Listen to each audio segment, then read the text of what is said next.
Welcome back to Ali's Digger Diary. It's raining again. We had a really nice day yesterday. I was out in the garden building my decking slash planters. Thought it'd be a similar day today. No! Looked out the window this morning, pouring with rain again. Anyway, 8:30, I've just finished my first job. New seatbelt to go on that. To be honest with you, I probably should have left that till tomorrow morning. I wasn't sure, because the seatbelt's clicker stops working, it stops the machine from starting. So when the phone says, oh, the seatbelt isn't working, I thought it wasn't starting, so I thought I'd better get to this one first thing. Get that one away before I head up into the borders and service a shovel. Anyway, it was just the plastic cover had been smashed. I suppose it's a seatbelt, it's a safety thing. Anyway, it's done now.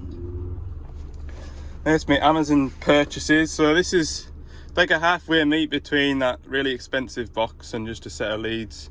Got 3 or 4 different needle probes in there, and some other different connectors.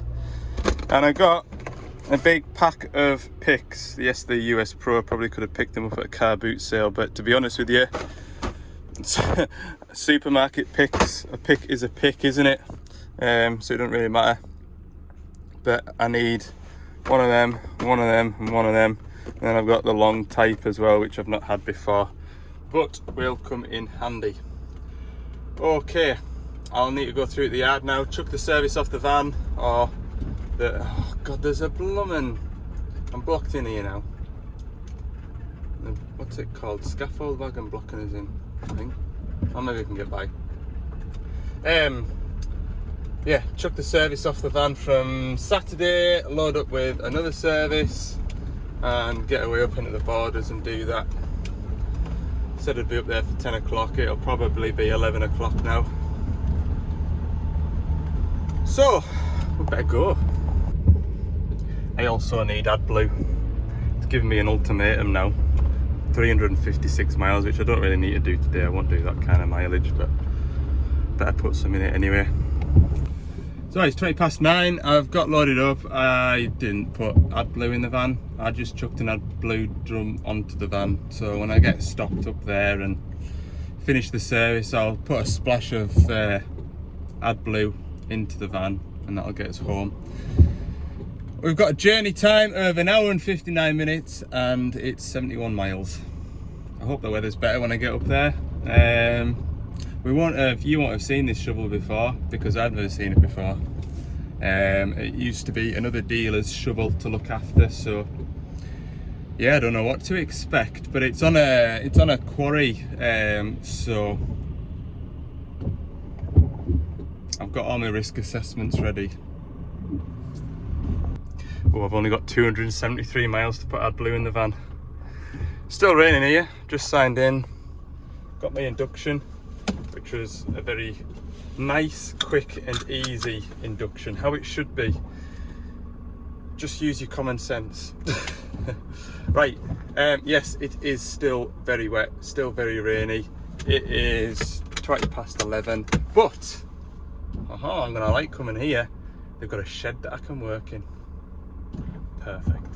So we'll nip around there and get set up. I think the shovel's coming out the quarry or something. All right. It is a bit dark in here, but it's a roof over my head,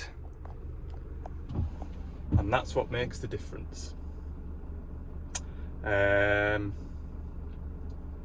wait till he turns up and then I'll loose the back. Here he comes now through the barriers over there. Can you just see? Yes, he'll be around in a minute, so I'll go and get my boots and high vis on. I can hear the shovel working away, but I was just standing on my step waiting for him to come in.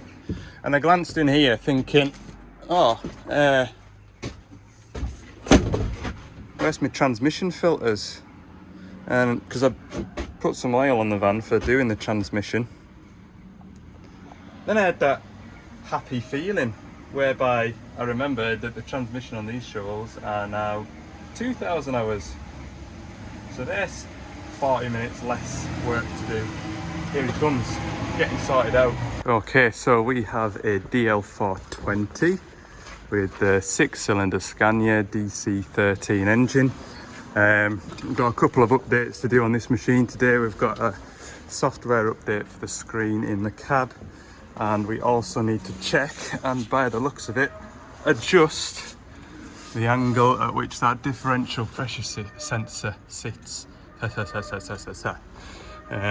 another update as well. It needs to be between 60 and 70 degrees, and that is almost flat. And when I've done the 2 or 3 shovels that I've got in my area, basically we need to turn the DPF till that is almost touching the bulkhead. But I'm not going to do that just now because the heat I'm getting off anything in there is ridiculous. So we'll do the service first. So I've still got me drums on the van from Saturday. I literally saved 24 seconds by not removing them. Anyway, better get some oil dropped. Yes, they're the gaskets then. They're the gaskets that go between the DPF and DOC and sort of like the out bit. Because when you turn the DPF filter, there is a chance you damage the gasket, so it's recommended on the update to bring the gaskets in case you damage them. Might need them, might not, we'll see. So we'll set the engine oil off draining, 46-ish litres. I have to babysit the first 2 drums and I don't make a mess. So I'll let that drain. I'll have to double check. I've got a horrible feeling as well we don't have that filter paper for going in there, but we'll see. I might be proven wrong. 1.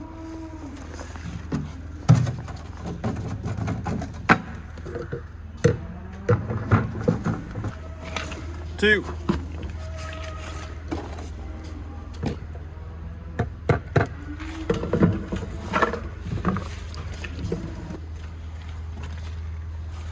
3. Well, 2 1/4. We'll get this pulled out of here. This is where the centrifugal oil cleaner sits. It's old school technology. It spins around, flings all the carbon to the outside of the body of the filter, and you replace a paper element, although you don't have to fit a new paper element if you don't have one. It just means that next time you come to clean it out, it will be a nasty job. I normally keep that up because this is full of oil. I normally lift it up, pop that in there, and then it just allows it to drain out. What's the chances of me leaving that in there? Pretty high. Right, engine oil filter is in here. You could grab a 36mm socket if you wanted to, but it's a really numb place to try and swing a 36mm socket, and these work just as well.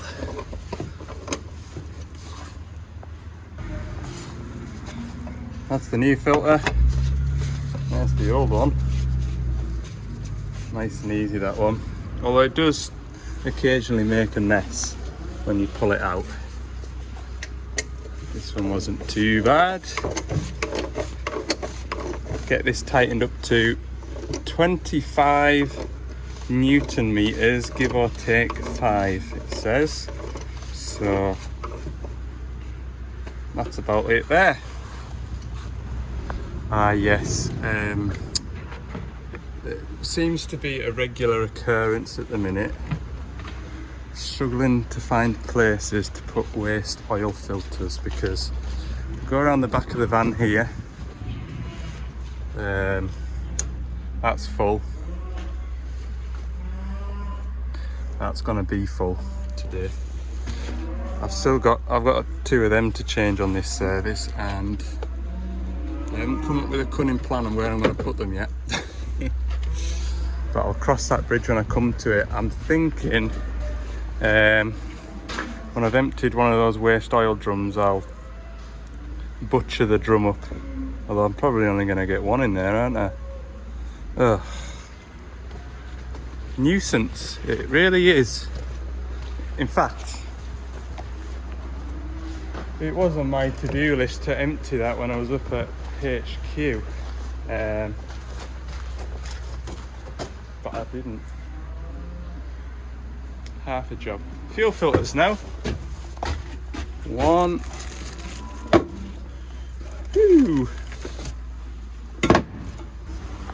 So on this side, I am going to leave that torch up there, aren't I? Because my torch has just come on my phone.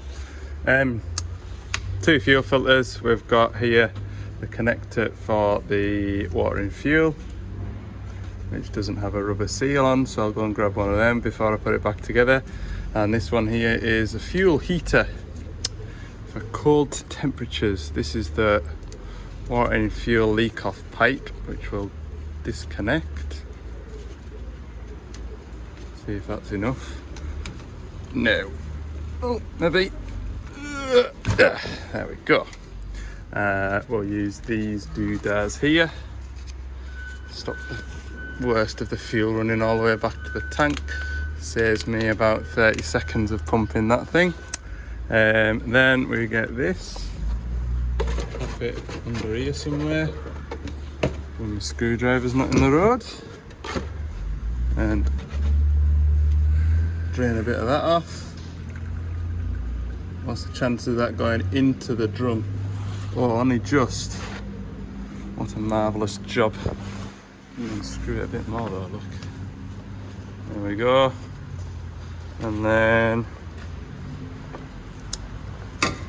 while that runs out, change that filter, which is there. It's under here. Unscrew this one. Ooh, that's tight. There we go, that's a weight.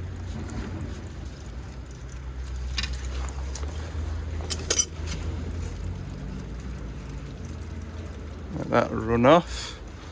Grab a rag, and then by the time I've changed that filter will have emptied. Told you I'd have that filter done by the time I finished draining this one off. I'm going to go and get that torch right now while I'm thinking about it. So first of all, in an ideal situation, we want to get that started. So when we take the filter off the filter housing, I'm going to try and squeeze the filter between my legs and try and remove that. That's my first top tip. And then if that one there's anything to go by, I don't think these filter pliers will be man enough. They're gonna move it, I think, but it's tight. There we go.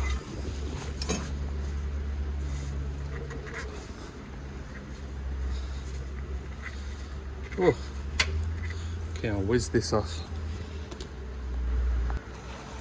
So we want to check that the inside of it is nice and clean, because that's generally an indication that there might be muck in the fuel head.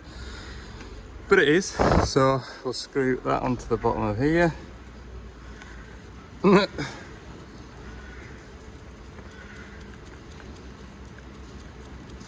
we can nip that up when it's on the filter head and just make sure the tap's shut. Lift it this way up. A bit of oil on the seal. This up here, you'll notice I've got a tray with a bit of diesel in, and that's going to stay there because I'm going to show you what I'm going to do next for those of you that don't know and haven't seen. Okay, so for bleeding the fuel up, I have this, which is just a bulb primer that you find on a mini digger. Pull that off there. But in here has got a non-return valve, so the flow of liquid, in this case fuel, can go through here, but it can't go back that way.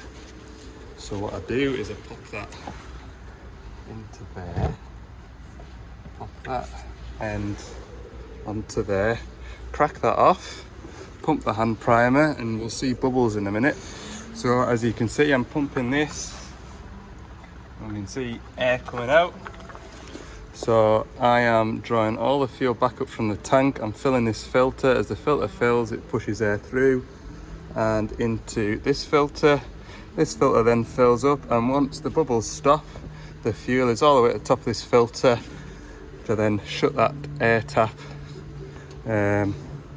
And then it's only got to go from there down to there, where there's another bleed point, but I find that once you've got fuel up to here, fire up no bother at all.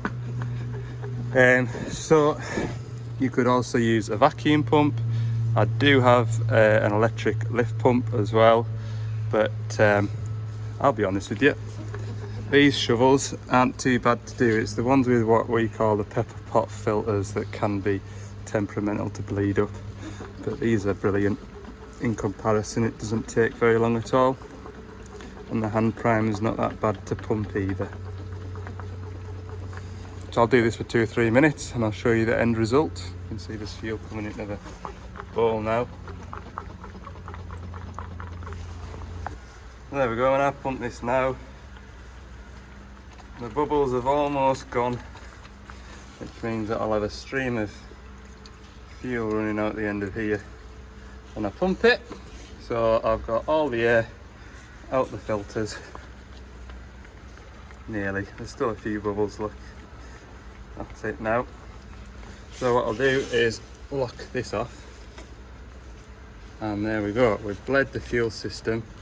We've not made a mess, and the fuel that is now going to go into the high pressure fuel pump has been filtered here, and it's been filtered here. So we haven't sort of filled the filters with a drum that we've had on the van.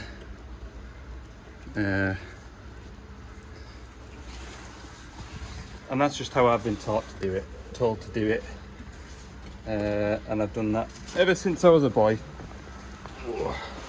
There are a couple of occasions where you regret putting filters on empty and it takes a long time to bleed up. That generally indicates that there's a problem. Done. So as you know, I've never been here before, but occasionally I see an old square shaped Volvo shovel come backwards and forwards up here. There goes an ADT now. But there's an old Volvo shovel, which must be the backup shovel for when this one's getting serviced. You might be able to hear it over the beeping. That is just pure unadulterated diesel noise. There's no none of that stuff there will be present. It'll be out the turbo and up out the exhaust, and I bet that thing's done a few hours. It's just roaring away. Marvellous to hear. Anyway, I have gathered all my tools up from that far side.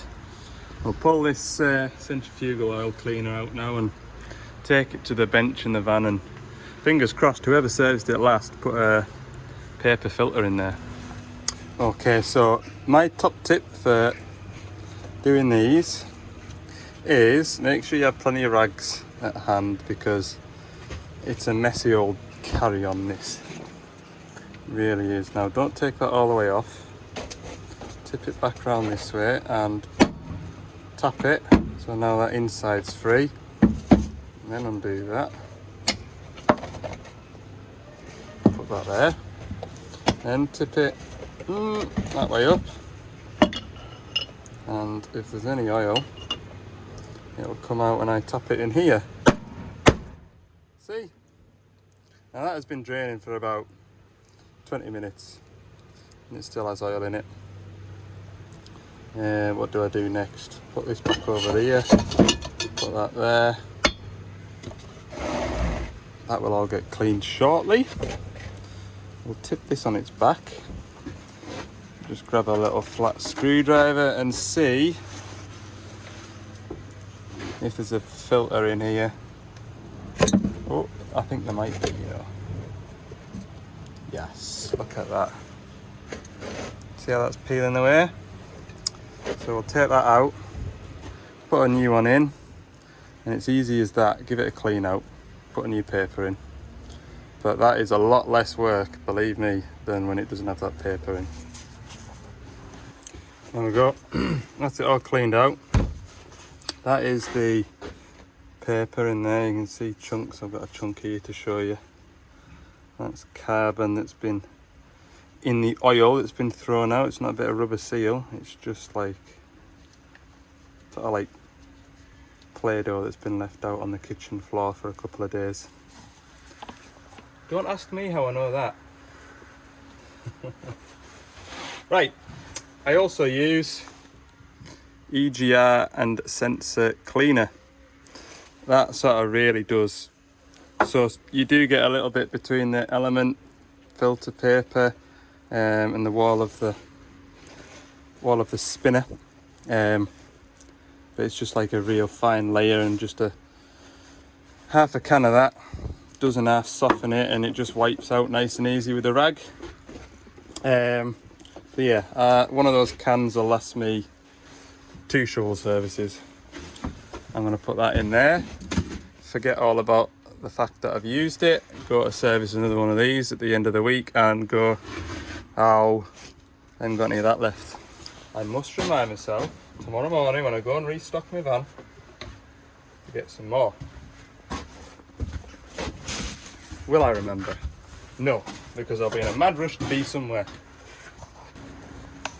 So, if I wanted to, I could fill the engine back up by pouring the oil into there, but don't need to. It is a quicker filling point than the filler neck that you get with these shovels. Make sure that spins. Pop this on. There we go, screw that on. Yeah, you can fill the engine oil in through there, but which I used to do before I got my oil pump. So I'm just going to go and ratchet that out once I've got this on. We'll start on hydraulic and add blue filters. That's enough. Thank you. So we should have oil coming out of there. A nice steady pace. Got a 25 litre drum in front of it. I think the battery will probably run out before it finishes that drum, but that leaves me free now to do some hydraulic filters. First one of which is this pilot filter. They call it the brake pilot filter, just behind here. Okay, that one's done. I'll make a start on the return filters because my pump hasn't run out of oil yet, and also the battery hasn't run out yet. Find somewhere to put this filter though. Maybe we'll just sit it on the top of there. Okay, so it is, what is it, Al? 2:45 at 13. I need to stop and have some lunch because I'm getting hungry. But I've got the engine oil in, done the 2 return filters. I've been chatting away at the driver, so I'm going to move that before I forget it. Got that with that selection.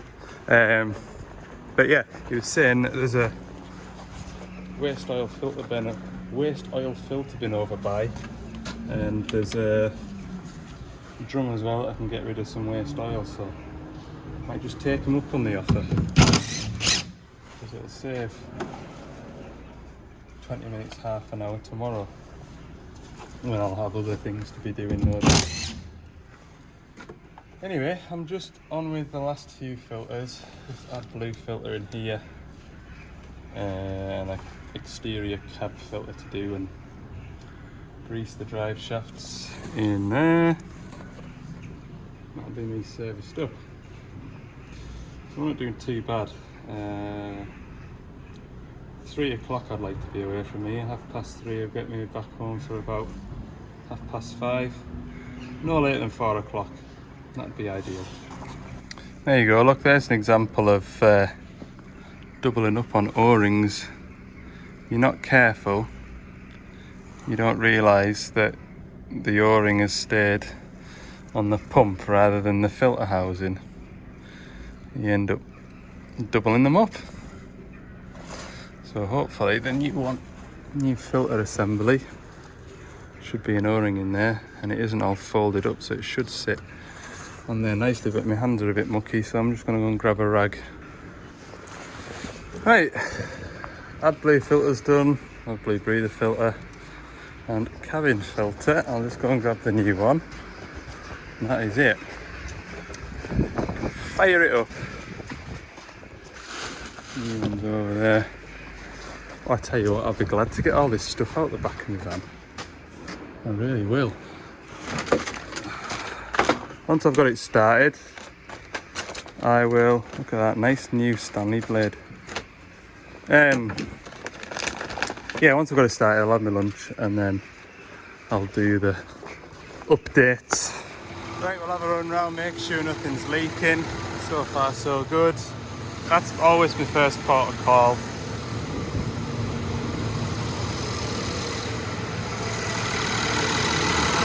All right, in here.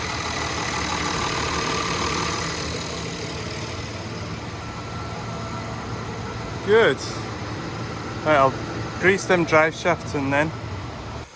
Yeah, so there's various reasons why, but I've just reset all the filters in the screen there.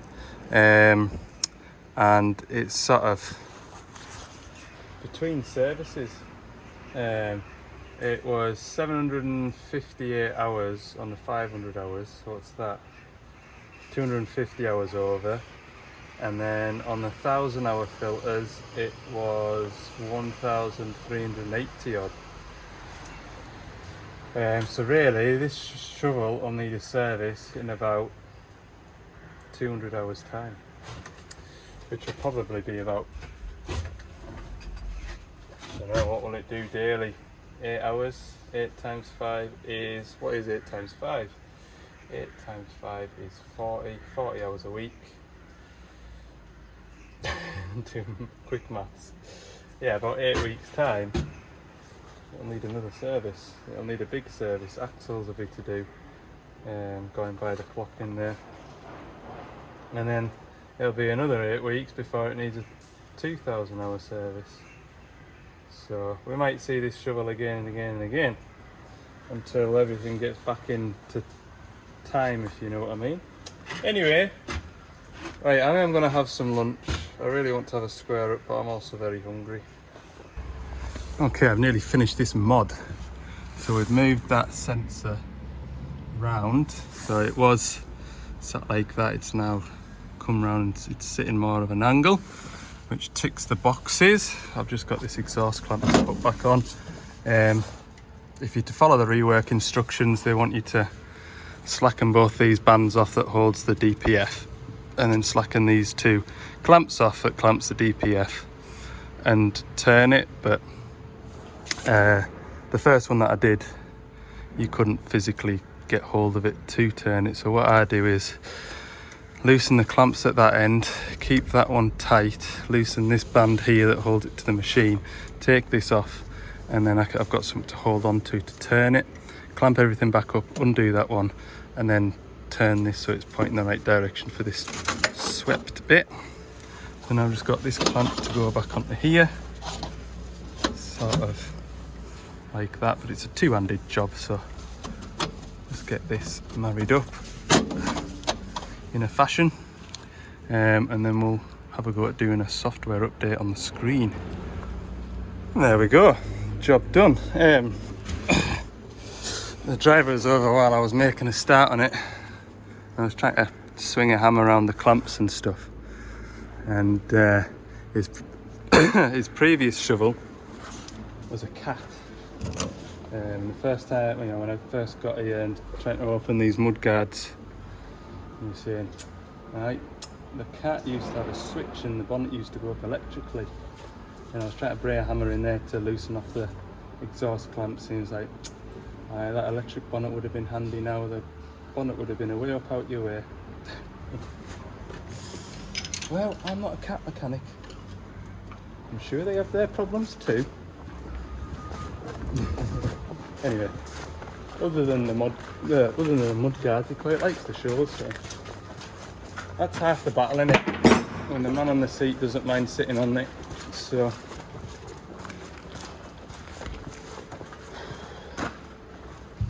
grab all my gear out here and shut these lids now because I'm finished in here. No, I haven't. I need to take some pictures to prove that I've done it. So this machine is up to date on the system. Right, I've got into the service menu, machine configuration, put in the 4-digit password. So to update the software on these, you need one of these with the software uploaded. And then under these screens, we've got a USB. Sneaky. Put this in here. It's only for updating screens, so don't try and plug your phone in and watch me on YouTube, it won't work. So now we've got a USB icon up here. We go to program update. Don't really shut down gate on. Oh, it can't see the file. Okay, I'll put it into my laptop. It may be because it's got other gauge panel updates that it can't find the right one. Okay, I'm gonna get some waste oil put away. Yeah, ignore what I said about that gauge panel update. I was doing it wrong. I didn't look at the instruction manuals. I thought I knew how to do it. I thought I knew best, but I didn't. Basically, all you do is shove the memory stick into the screen, turn the ignition on, and it boots up with a different screen to what you usually see, and then you just install the software through what looks like an old-fashioned Windows screen. So there you go. No drama there, shovel's finished, and I'm gonna get rid of my waste oil. Okay, that is my day done really. I've just got to drive home now, 2 hours. Yeah, 7 minutes past 4, so we should be back for 6 o'clock-ish. Yeah, it's just one of those days where it's servicing, and I know I've just done a service on Saturday and I've got another service to do on Friday. There's a 140 to service on Thursday. I can't make it any more exciting than what it is.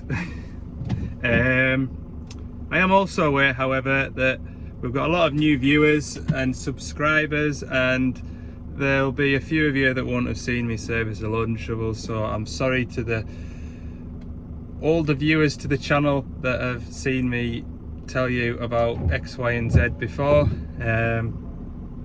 But anyway, bit of variety tomorrow. I've got a 27 that's got a bit of a starting issue, and I've got a DX80 with an engine management light, and it won't run very well, so look forward to the next video. All right, we'll do a breakdown, we'll go do some exciting stuff, get away from filter spinning for a bit of a change.